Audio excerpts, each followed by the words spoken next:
अस्सलाम वालेकुम friends, welcome to my YouTube channel. तो आज की इस वीडियो में हम बात करने वाले हैं हबीबुल्लाह वसीर। चैप्टर 3 हमने स्टार्ट कर लिया था और ये सेकंड लेक्चर है चैप्टर 3 का। तो इक्वेशन के हवाले से आज हम डिटेल डिस्कस करेंगे। Equations are a powerful mathematical techniques of algebra and are extensively used in modern economics.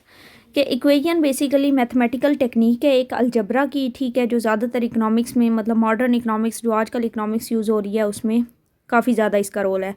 Relationship between various economic variable can be effectively discuss with their help. इसकी help से हम क्या करते हैं, वेरियस इकोनॉमिक वेरिएबल का जो relationship है उसको डिस्कस करते हैं।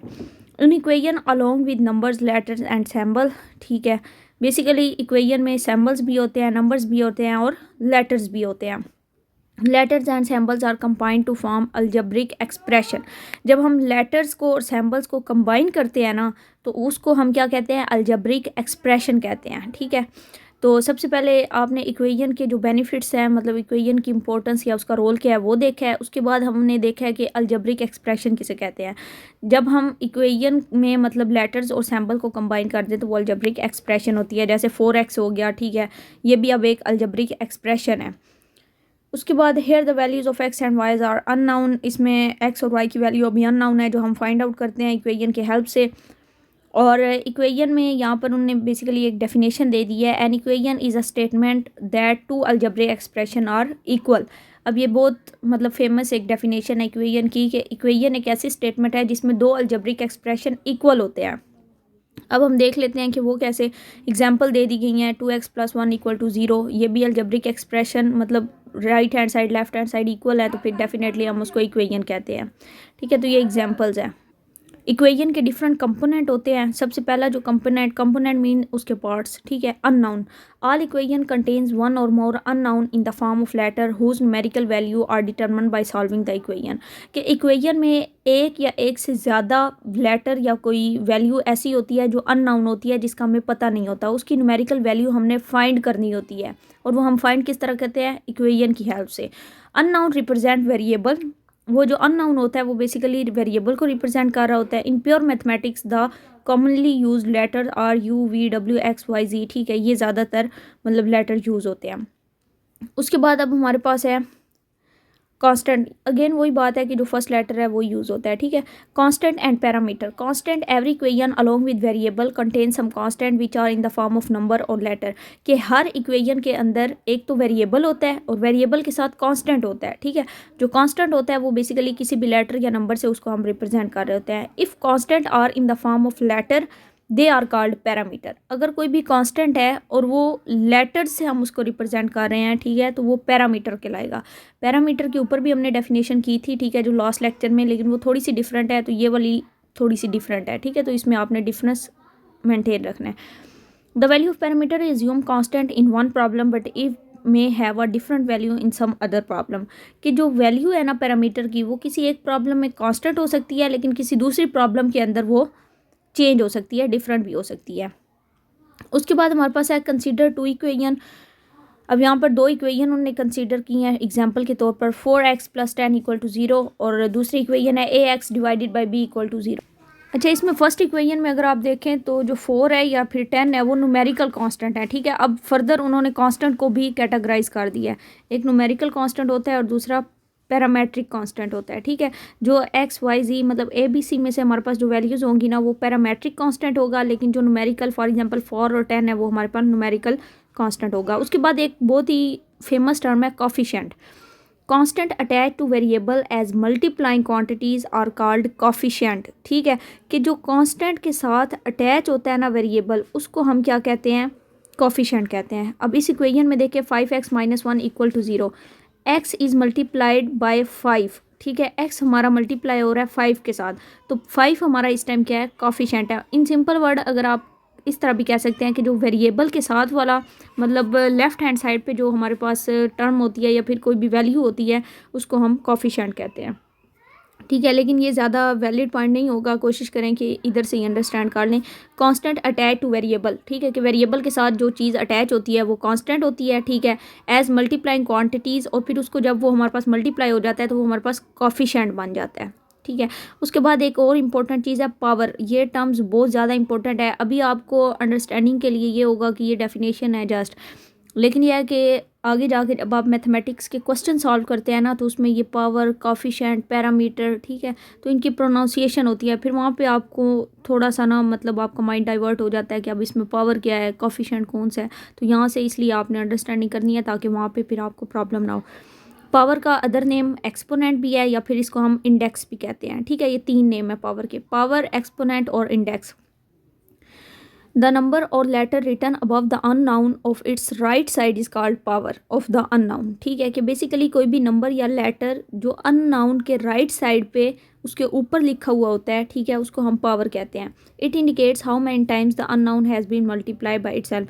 ये हमें बताता है कि जो अननाउन है, मतलब अब एक्स है वो अननाउन ही है, डेफिनेटली उसकी वैल्यू तो नहीं है ना हमारे पास, ठीक है। तो उसकी जो पावर है वो हमें बताती है कि उसने कितनी दफ़ा मल्टीप्लाई होता है। अगर एक्स की पावर 3 है तो मतलब एक्स 3 टाइम मल्टीप्लाई हो रहा है। अगर एक्स की पावर 5 है तो मतलब एक्स 5 टाइम मल्टीप्लाई हो रहा है। In the equation two x square minus 3y equal to 5 the power of x is 3, ठीक है, while that's of y is 1। अब यहाँ पर x के ऊपर पावर यहाँ पर मेंशन नहीं है क्योंकि ये ब्लर है थोड़ी सी, ठीक है, तो वो 3 है, लेकिन y के ऊपर कोई पावर नहीं है, मतलब 1 है, ठीक है। जब किसी भी चीज़ के ऊपर कोई पावर ना हो तो वो हमेशा 1 होती है। उसके बाद है degree of an equation. The highest power of a variable in an equation is called degree of the equation in that variable. कि जो बेसिकली हाईएस्ट पावर होती है ना, फॉर एग्जांपल एक इक्वेशन है यहाँ पे x cube minus x equal to 4। अब इसमें हाईएस्ट पावर क्या है, 3 है डेफिनेटली, तो फिर वो जो हमारी 3 होगी वो डिग्री ऑफ एन इक्वेशन कहलाएगी, ठीक है। It is the third degree of equation in x. अब एक्स की पावर 3 है, मतलब हमारे पास जो डिग्री ऑफ इक्वेशन एक्स की वो थर्ड है, ठीक है। तो ये इस तरह, अगर हमारे पास x3 minus x square minus x होता तब भी हमारे पास 3 ही हाईएस्ट पावर होती, तो उसको हम डिग्री ऑफ इक्वेशन कहते हैं। Solution and root of the equation by using mathematical method when we find the value of unknown which makes the two sides of an equation equal, it is called solution of the equation और the root of the equation. अभी अभी 2 name है, एक solution of equation या फिर root of equation. तो some time question में आपसे कहा जा सकता है कि solve the solution of the equation, ठीक है, या फिर आपसे कहा जाता है give me the root of the equation. Root of the equation mean solution. तो वो कहते हैं कि मैथमेटिकल मेथड को यूटिलाइज करते हुए जब हम अननाउन की वैल्यू फाइंड करते हैं, ठीक है, which make the two side of the equation equal, जिससे एंड पे रिजल्ट हमारा इक्वल आ जाता है, तो उसको हम कहते हैं रूट ऑफ द इक्वेशन। हमेशा इक्वेशन में मोस्टली ये होता है ना कि राइट हैंड साइड इक्वल होनी चाहिए लेफ्ट हैंड साइड के, ठीक है। 8th में 9th में आई थिंक ऐसे क्वेश्चंस भी हैं इक्वेशन वाले। In equation 4x is equal to 12 if we put number 3 in place of x both sides become equal, ठीक है। अब हमारे पास इक्वेशन है 4x इक्वल टू 12। अब इन दोनों को इक्वल करने के लिए अगर हम x की जगह 3 पुट कर देते हैं वैल्यू, तो वो हमारे पास क्या आ जाएगी 12। 12 इक्वल टू 12 हो जाएगा, तो वो हमारे पास रूट ऑफ द इक्वेशन बन जाएगा। अब यहाँ पर उन्होंने बता दिया 3 is the root of the equation के 3 हम पुट करेंगे तो हमारा सोल्यूशन आ जाएगा, इसलिए हम 3 को कह रहे हैं कि हमारी रूट ऑफ द इक्वेशन है। उसके बाद हमारे पास है kinds of equation. Kinds of equation में हमारे पास basically if we consider the degree equation में, अगर हम बेसिकली चलें ऊपर वाली लाइन से स्टार्ट कर लेते हैं। Equation can be classified in many ways, for example according to the number of unknown और the degree of the equation. अब सबसे पहले हम इक्वेशन को मतलब उसकी काइंड्स देख रहे हैं नंबर ऑफ अननाउंस के हवाले से या फिर डिग्री ऑफ द इक्वेशन के हवाले से। डिग्री ऑफ द इक्वेशन के हवाले से जो हमारे पास इक्वेशन है उसकी 3 बेसिकली टाइप्स कर लेते हैं, ठीक है। फर्स्ट डिग्री इक्वेशन जिसको हम लीनियर इक्वेशन भी कहते हैं, सेकंड डिग्री इक्वेशन जिसको हम क्वाड्रेटिक इक्वेशन कहते हैं, और फिर हायर डिग्री जिसको हम थर्ड, फोर्थ या फिर nth डिग्री, nth मतलब सो ऑन, कोई एंडिंग नहीं है उसकी, ठीक है। ये 3 डिग्री ऑफ इक्वेशन के हवाले से टाइप्स हैं इक्वेशन की, तो ये बहुत इंपॉर्टेंट इनके नेम है। Linear equation, quadratic, third, fourth और nth डिग्री, या फिर इसको हम इस तरह भी कह सकते हैं फर्स्ट डिग्री, सेकंड डिग्री और हायर डिग्री। सबसे पहले हमारे पास है लीनियर इक्वेशन, ठीक है, या फिर इसको हम कहते हैं in one unknown. If an equation the maximum power of the unknown is 1, किसी भी इक्वेशन में जिसकी पावर मतलब 1 हो, मैक्सिमम हाईएस्ट पावर 1 हो, तो उसको हम लीनियर इक्वेशन कहते हैं या फिर उसको फर्स्ट डिग्री इक्वेशन कहते हैं। For example 3x minus 6 equal to 0। अब x की पावर क्या है, मैंने बताया था कि पावर ना हो तो वो हमारे पास हमेशा 1 होती है, ठीक है। तो वो हमारे पास क्या कहलाएगी, फर्स्ट डिग्री इक्वेशन, क्योंकि इसमें मैक्सिमम पावर क्या है हमारे पास 1 है। The general form of linear equation, इसकी जो जनरल फॉर्म है वो आपने याद रखनी है। जनरल फॉर्म हमारे पास है ax plus b equal to 0। इससे पहले हमने आई थिंक और सप्लाई फंक्शन की इक्वेशन पढ़ी थी, ठीक है। सप्लाई की नहीं पढ़ी, मेरे ख्याल में डिमांड की पढ़ी है पिछली वीडियो में, ठीक है। तो अब एक और जनरल फॉर्म है, इसको भी आपने याद रखना है। उसके बाद a linear equation has always one root. अब ये भी आपने एमसीक्यूज़ के लिए याद रखना है कि बेसिकली जो लीनियर इक्वेशन होती है उसका हमेशा सोल्यूशन वन रूट होता है, ठीक है, कि कोई एक वैल्यू पुट करने से उसकी सोल्यूशन आ जाता है और हमने एंड पे क्या करना होता है, इक्वल सोल्यूशन लाना होता है। यहाँ पर अब एक एग्जांपल हम कर लेते हैं, 2x + 1 = 5x - 4, ठीक है। अब हमने कुछ ऐसी चीज़ें इसमें पुट करनी है जिसकी वजह से हमारे आंसर इक्वल आ जाएं। 2x + 1 - 1 - 5x, ठीक है। मतलब उन्होंने क्या किया है कि 5x को इधर ले आए हैं। अच्छा, इसका सोल्यूशन आप अपने हिसाब से भी कर लेते हैं। अब आपको पता है मैथ्स के क्वेश्चन में कोई एक सोल्यूशन नहीं होता, ठीक है, इसके डिफरेंट सोल्यूशन होते हैं। अब यहाँ पे इन्होंने जो सोल्यूशन अडॉप्ट किया है, इन्होंने एंड पे क्या किया, -1 - 5x को राइट लेफ्ट दोनों साइडों पे मतलब अप्लाई कर दिया है। उसके बाद हमारे पास -3x = -5 आ गया, ठीक है। फिर उन्होंने डिवाइड कर दिया -3 से, जब डिवाइड किया तो वो हमारे पास आंसर आ गया x का 5/3। तो इसको आप अपने हिसाब से भी कर सकते हैं, लेकिन यहाँ पर अभी मेरे ख्याल में मैथमेटिकल जो पोर्शन है इसको हम साइड पे ही रखते हैं, क्योंकि मैथमेटिकल पोर्शन इस तरह समझ भी नहीं आएगा और इसका कोई और हम सोल्यूशन निकाल लेंगे इंशाल्लाह, ठीक है। और बाकी ये अभी जस्ट कंसेप्ट क्लियर हो जाए तो मेरे ख्याल में वो ज़्यादा बेस्ट है, फिर इंशाल्लाह इसको हम करेंगे फर्दर। उसके बाद क्वाड्रेटिक इक्वेशन है, a second degree equation such as x² - 5x + 10 = 0। अब हमेशा याद रखिएगा लीनियर इक्वेशन में मैक्सिमम पावर 1 होगी। अब यहाँ पर x की पावर 2 होगी है, तो ये हमारे पास क्वाड्रेटिक इक्वेशन या फिर सेकंड डिग्री ऑफ इक्वेशन बन गई है, ठीक है। तो सोल्यूशन ऑफ क्वाड्रेटिक इक्वेशन है। इसके बाद इसकी जो जनरल फॉर्म है वो ये है, a² + bx + c = 0, और जो फर्स्ट डिग्री की थी वो हमारे पास था ax + b = 0, ठीक है। तो ये जनरल फॉर्म आपने याद रखनी है। इसका भी सोल्यूशन है, ठीक है। तो सोल्यूशन का मैंने आपको बता दिया है कि वो अगर आप यहाँ से देखेंगी इट्स ओके, अदरवाइज़ ये है कि फिर इसको किसी और तरीके से कर लेंगे। लेकिन यह है कि एक और चीज़ यहाँ पे याद रखना है कि क्वाड्रेटिक इक्वेशन हमेशा दो तरह से सॉल्व होती है, ठीक है। लीनियर इक्वेशन का हमने कहा है कि उसका हमेशा वन रूट सॉल्यूशन होता है। क्वाड्रेटिक इक्वेशन हमेशा दो तरह से सॉल्व होती है, एक फैक्टराइजेशन मेथड से, दूसरा फार्मूला मेथड। फार्मूला में यहाँ पे अगर फार्मूला दिया गया है तो वेल एंड गुड, ये ठीक है, x = -b + -√b² - 4ac / 2a, ठीक है। एक तो ये सोल्यूशन है, इसमें वैल्यूज़ पुट करेंगे, और दूसरा फैक्टराइजेशन वाला मेथड है। तो दोनों से आप सॉल्व कर सकते हैं, लेकिन ये बहुत इंपॉर्टेंट है, ये सम टाइम इंटरव्यूज़ में या फिर टेस्ट में ही पूछा जा सकता है। एक तो इसका फार्मूला कि राइट फार्मूला क्या है, और सेकेंडली ये पूछा जा सकता है कि क्वाड्रेटिक इक्वेशन को सॉल्व करने के कौन से कितने मेथड हैं और कौन से वो मेथड हैं, ठीक है। तो ये आपने अपने माइंड में रखना है। उसके बाद साइमल्टेनियस इक्वेशन है, a system of equation where more than one unknown are used are called simultaneous equation. Such equation can be solved only if they are taken together. कि साइमल्टेनियस इक्वेशन वो equation होती है जिसमें one unknown or more than one unknown, ठीक है, कि जब एक अननोन से ज़्यादा होते हैं, मोर देन वन अननोन होता है, तो उसको हम कहते हैं साइमल्टेनियस इक्वेशन, ठीक है। और ऐसी इक्वेशन को सॉल्व करने का एक ही सोल्यूशन होता है, या फिर वो सॉल्व ही तब होती हैं जब हमारे पास वो इकट्ठी दी गई होती हैं। If the number of equation is equal to number of unknown, a unique solution exist. Solution of simultaneous equation mean to find such values of the unknown which can satisfy all equation simultaneously. कि basically इसमें हमने unknown की जो values हैं वो find out करनी होती हैं। सोल्यूशन ऑफ साइमल्टेनियस इक्वेशन, अब साइमल्टेनियस इक्वेशन को भी फाउंड करने के दो सोल्यूशन है, ठीक है। लीनियर इक्वेशन को सॉल्व करने का वन रूट सोल्यूशन है, क्वाड्रेटिक इक्वेशन को सॉल्व करने के दो मेथड है, फैक्टराइजेशन और फार्मूला मेथड। और साइमल्टेनियस इक्वेशन को सॉल्व करने के भी दो मेथड हैं, एक तो है एलिमिनेशन मेथड और दूसरा है सब्सटीट्यूशन मेथड।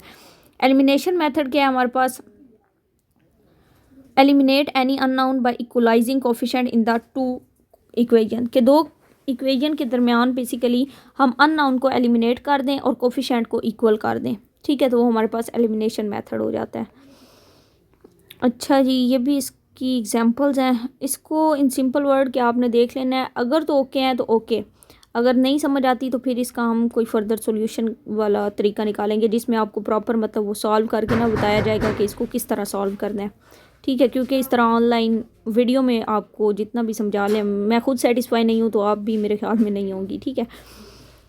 तो बाकी नेक्स्ट हमारे पास है ग्राफ्स ऑफ इक्वेशंस, ठीक है। अब equation can B represent and solve through graphs. Equation को हम ग्राफ्स के थ्रू भी सॉल्व कर सकते हैं, ठीक है। Graph of a linear equation. अब हमने पहली बात करनी है कि लीनियर इक्वेशन का ग्राफ किस तरह होता है। The first step to make a graph is to decide which variable be considered as independent.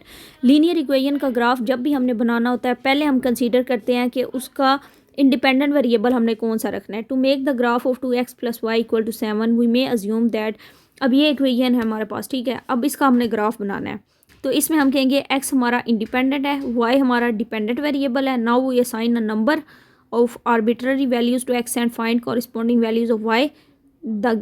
This give us pair of values which are plotted in the graph। ठीक है कि अब हमने क्या करना है, x को भी वैल्यूज़ दे देनी है और y को भी, ठीक है। y को देने की ज़रूरत नहीं है, सिंपल है कि x को वैल्यू हम देंगे। x को फॉर एग्जांपल हमने -2 -1 0 1 2 3, ठीक है। ये एक मतलब अज्यूम किया है, आप भी अपनी मर्ज़ी से कोई भी वैल्यू अज्यूम कर सकते हैं। उसको जैसे ही आप पुट करेंगे 2x की जगह -2 डालेंगे प्लस y = 7, फिर उसको जब सॉल्व करेंगे -4 + y = 7 आ जाएगा, ठीक है। तो ये इस तरह मतलब आपने ये सारी वैल्यूज़ जो x की हैं इसके अंदर पुट करना है, ठीक है। पुट करने के बाद आपने क्या करना है, x और y का एक टेबल बना लेना है। x की वैल्यूज़ आपने जो अज्यूम की है ना ये ऊपर, ये आपने यहाँ पर लिख देनी है, और जो y की वैल्यूज़ आप x की वैल्यूज़ में पुट करेंगे ना, और जो जो वैल्यूज़ आएंगी वो आपने y में ऐड करते जाना है। 11 9 7 ये सारी वैल्यूज़ यहाँ पर सोल्यूशन के थ्रू आई हैं। उसके बाद आपने क्या करना है, एक ग्राफ बनाना है जिसमें आपने ऊपर क्या रखा था, x को आपने रखा था इंडिपेंडेंट और y को आपने डिपेंडेंट रखा है, ठीक है। तो स्टार्ट में पिछले लेक्चर में मैंने आपको बताया होगा कि डिपेंडेंट और इंडिपेंडेंट को आपने किस तरह रखना है, ठीक है। तो x को आप x एक्सिस पे, y को y एक्सिस पे रख के, और फिर आप ये जो वैल्यूज़ हैं इनको कंबाइन कर लेंगी, तो ये कंबाइन बनने के बाद एक लाइन ड्रा हो जाएगी, ठीक है। तो इसको जब आप कंबाइन करेंगे तो by joining these points we get the required graph, ठीक है। तो इस तरह आप लीनियर इक्वेशन का ग्राफ बना सकते हैं, ठीक है। The graph of first degree equation linear equation will always be a straight line. बहुत इंपॉर्टेंट MCQs है कि जो लीनियर इक्वेशन होती है उसका ग्राफ हमेशा स्ट्रेट लाइन बनेगा, ठीक है। अगर उसकी लाइन टेढ़ी मेढ़ी है तो वो आपका ग्राफ ठीक नहीं है, ये तो 100% श्योरिटी है, ठीक है। तो उसका ग्राफ हमेशा स्ट्रेट लाइन बनेगा। ये एक बहुत इंपॉर्टेंट MCQs है, इसको आपने याद कर लेना है। उसके बाद अगेन ये एक एग्जांपल है, इसको आप देख लीजिएगा, ठीक है। क्योंकि एग्जांपल्स मेरे ख्याल में इतनी कोई ख़ास, बस एक आध समझ जाएं तो ओके है, ठीक है। बाकी क्योंकि आपने वैल्यूज़ खुद से पुट करनी होती हैं तो वहाँ से अंडरस्टैंडिंग हो जाएगी, इसकी प्रैक्टिस कीजिएगा ज़रूर। Graph of a quadratic equation. The method to make graph of quadratic equation is the same as explained linear equation. कि क्वाड्रेटिक इक्वेशन का ग्राफ भी सेम ही होता है जैसे लीनियर इक्वेशन का होता है, ठीक है। मेगा ग्राफ q = 20 - p², ठीक है। अब इसमें हमने क्या किया है कि q की values following corresponding value of q की वैल्यू हमने अज्यूम कर ली है, अपने पास से ली है। p की हमने क्या ले लिया, 0 1 2 3 4 ले ली है, ठीक है। अज्यूम कर ली है दोनों की वैल्यूज़, और फिर उसके बाद जब हमने q और p की वैल्यूज़ को आपस में कंबाइन किया तो हमारे पास ये ग्राफ बन गया। अब याद रखिएगा लीनियर इक्वेशन का ग्राफ हमेशा स्ट्रेट लाइन होता है और क्वाड्रेटिक इक्वेशन का ग्राफ स्ट्रेट लाइन कभी भी नहीं होगा, ठीक है। It is always in the form of a curve. The shape of the curve is called parabola, ठीक है। अब पैराबोला आपसे कभी पूछ लिया जाए कि पैराबोला वाली शेप कैसी होती है, तो वो बेसिकली इस तरह होती है, ठीक है, ये वाली शेप। और लीनियर इक्वेशन का ग्राफ हमेशा स्ट्रेट लाइन होता है, जबकि क्वाड्रेटिक इक्वेशन का ग्राफ स्ट्रेट लाइन नहीं होता, it is in the form of a curve होता है, जिसको हम पैराबोला भी बोलते हैं। तो हमारे पास ये इक्वेशन क्लियर होगी। Solution of simultaneous equation through graphs, ठीक है। Simultaneous equation can be solve graphically. For this purpose we plot two equation separately in the single graph. The point of intersection of line indicate the solution. के इसमें हम क्या करते हैं कि एक ही ग्राफ के अंदर दो इक्वेशन पुट करते हैं, फिर हम उनका जो इंटरसेक्शन पॉइंट होता है उसको जब हम ज्वाइंट कर देते हैं ना, तो वो हमारे पास साइमल्टेनियस इक्वेशन का ग्राफ होता है। अब ये बेसिकली साइमल्टेनियस इक्वेशन का ग्राफ है, ठीक है। इसके लिए उन्होंने किया क्या, ये देख लेते हैं पहले। फर्स्ट ऑफ ऑल तो उन्होंने किया to make a table of values of equal 1, ठीक है। उन्होंने इक्वेशन 1 ले लिया 2x - 5x = 3, और दूसरी इक्वेशन लिया y + 2x = 6। x की वैल्यूज़ उन्होंने बेसिकली 0 और 1 पुट किया है, ठीक है। और फिर हमारे पास सोल्यूशन y का 3/2 और 8/2 आ गया, ठीक है। इसी तरह टेबल में वैल्यूज़ पुट करने के बाद आपने ग्राफ में पुट कर देनी है और वो आपका बेसिकली सोल्यूशन आ जाएगा। तो वैसे इसका ये मतलब एग्जांपल इतनी कोई ख़ास करने की ज़रूरत नहीं है, बस आप माइंड में जस्ट इतना रखें कि लीनियर इक्वेशन का ग्राफ कैसे होता है, क्वाड्रेटिक का कैसे होता है, साइमल्टेनियस इक्वेशन का कैसे होता है, ठीक है। तो वो इनफ है, क्योंकि MCQs लेवल तक आई थिंक इतना इनफ है। कोई लॉन्ग क्वेश्चन तो है नहीं, ठीक है। या तो लॉन्ग क्वेश्चन हो तो फिर पर्सन इसको मतलब वो करता है डिटेल में, लेकिन फिर भी आप देख लीजिएगा, अगर कोई प्रॉब्लम आती है तो इंशाल्लाह वो सॉल्व आउट कर लेंगे हम।